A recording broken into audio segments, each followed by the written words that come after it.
So who knows what will happen next, but we do know there are some incursions into Gaza by the Israelis. What's happened? Yeah, overnight we've had these incursions by the Israeli Defence Force, almost certainly part of the shaping operation ready for whatever comes next. What they were clearly doing was doing some reconnaissance across the border.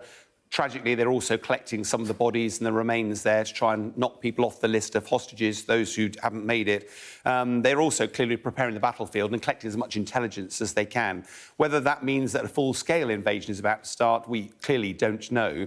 But as you said, what we have had is that 24-hour warning, which was extended slightly. It terminated at 2 o'clock our time earlier, and all that probably signifies as a ramping up of Israeli military activity to come. Well, indeed, as we were just saying, weren't we? Netanyahu met some soldiers saying the next stage is coming, asking were they ready. What would a full-scale assault on Gaza look like?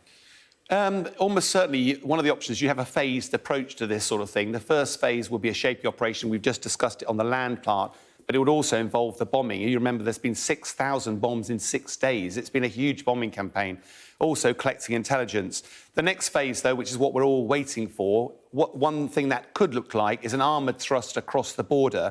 First place they'd probably go and do is to go across, at the moment, Gaza City is there, the Gaza River is down in blue, but it's a relatively unpopulated area between here and the coast, and that would provide the opportunity for an armoured thrust towards the coast. A couple of reasons there, one of which is it isolates Gaza City, and the second is it potentially stops Hamas forces from escaping, and also the Israelis could actually push their armed forces closer to Gaza City, particularly exploiting the more open areas to the north and to the southeast, potentially put a ring of steel and then stop.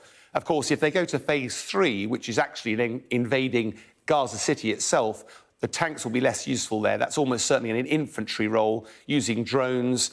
The targets will probably be the Hamas infrastructure, the leadership, and potentially some of their weapons on the ground. The real issue there, how dangerous it will be, will depend on Hamas. If Hamas are dug in, entrenched, and prepared to fight it out, it'll be really difficult for the Israeli forces to make progress. Every window, every door, every street corner will be a threat. But it's also quite possible Hamas will just take off any uniforms that they have, blend in with the Palestinians, and flee. We just don't know. So what issues will Israel face in the massive offensive? You know, Hamas have got this huge network of tunnels, for instance.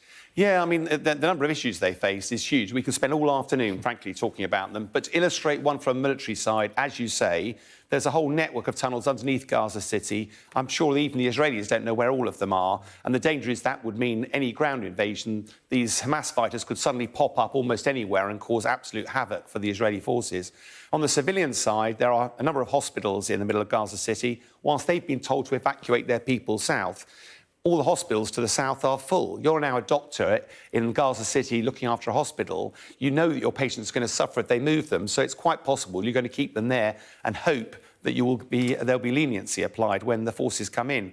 Basically, it's going to be a really difficult situation. But whatever happens, whatever the Israeli Netanyahu or the IDF decide, there is no military solution to this conflict. It'll only be resolved by political negotiation and compromise, and there doesn't seem to be any appetite for that at this time.